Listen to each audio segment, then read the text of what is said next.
नमस्कार। चलिए शुरू करते हैं आज का करंट अफेयर्स का विश्लेषण। सीधे उन खबरों पर चलते हैं जो आपके आने वाले एग्जाम्स के लिए सबसे ज्यादा जरूरी हैं। तो तारीख है 18 दिसंबर 2025 और आज राष्ट्रीय और अंतर्राष्ट्रीय दोनों ही स्तरों पर कई बड़ी और महत्वपूर्ण घटनाएं हुई हैं। आइए एक एक करके सब पर नजर डालते हैं। आज हम क्या क्या कवर करने वाले हैं।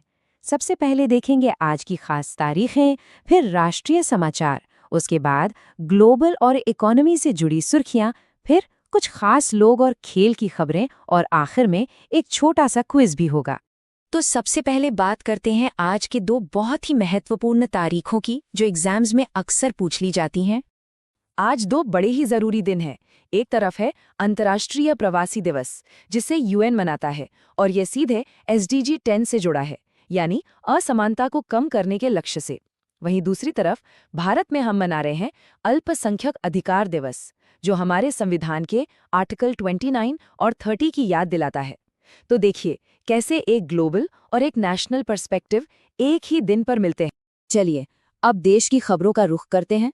देखते हैं गवर्नेंस, डिफेंस और टेक्नोलॉजी में क्या कुछ नया और बड़ा हो रहा है। एक बड़ी खबर आ रही है लोकसभा से।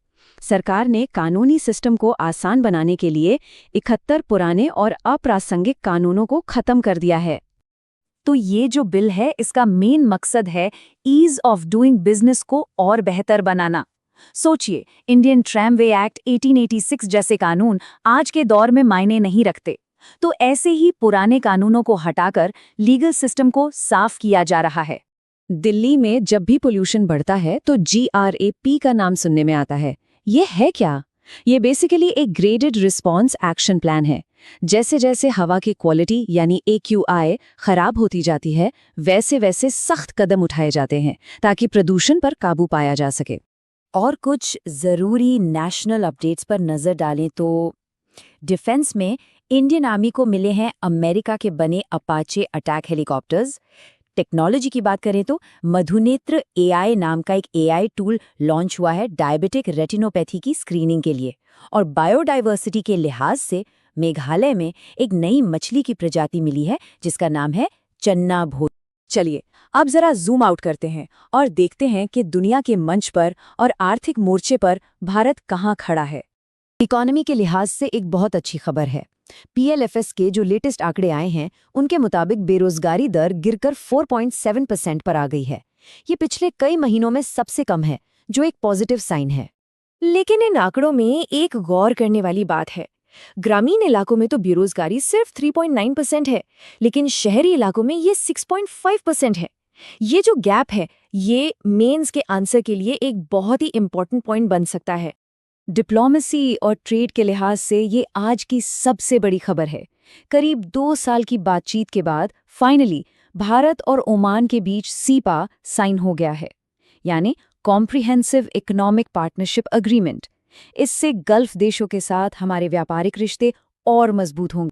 ग्लोबल स्टेज पर भारत की मौजूदगी आज 3 अलग-अलग जगहों पर दिखी। पहला, नई दिल्ली में पारंपरिक चिकित्सा पर WHO का ग्लोबल समिट हुआ। दूसरा, प्रधानमंत्री की जॉर्डन यात्रा में अगले 5 साल में व्यापार को $5 अरब तक ले जाने का लक्ष्य रखा गया। और तीसरा, इथियोपिया ने प्रधानमंत्री मोदी को अपने सर्वोच्च नागरिक सम्मान से नवाजा, जिससे भारत अफ्रीका संबंध और गहरे हुए हैं। चलिए अब बात करते हैं कुछ खास लोगों, जगहों और खेल की दुनिया की सुर्खियों की। ये वो नाम और उपलब्धियां हैं जो एग्जाम में सीधे पूछे जा सकते हैं। एक बहुत ही महत्वपूर्ण अपॉइंटमेंट हुई है। B साईराम को कोल इंडिया लिमिटेड का नया चेयरमैन और मैनेजिंग डायरेक्टर यानी CMD बनाया गया है। ये वाकई एक ऐतिहासिक पल है। लेफ्टिनेंट साई जाधव, ये नाम याद रखिएगा, वो IMA देहरादून से पास आउट होने वाली पहली महिला अधिकारी बन गई हैं। ये हमारी आर्म्ड फोर्सेस में जेंडर इक्वालिटी की तरफ एक बहुत बड़ा कदम है। और स्पोर्ट्स से भी आज का दिन भारत के लिए शानदार रहा। स्क्वॉश में हमारी टीम ने वर्ल्ड कप जीतकर इतिहास रच दिया है और हॉकी में भी भारतीय टीम एशिया कप के फाइनल में पहुंच गई है। जबरदस्त। चलिए अब वक्त है ये देखने का कि आज जो कुछ भी हमने डिस्कस किया वो आपको कितना याद है। तैयार हैं? पहला सवाल है, शांति बिल 2025 जिस पर हाल ही में लोकसभा में चर्चा हुई, वो किस चीज से जुड़ा है? दूसरा सवाल इकोनॉमी से।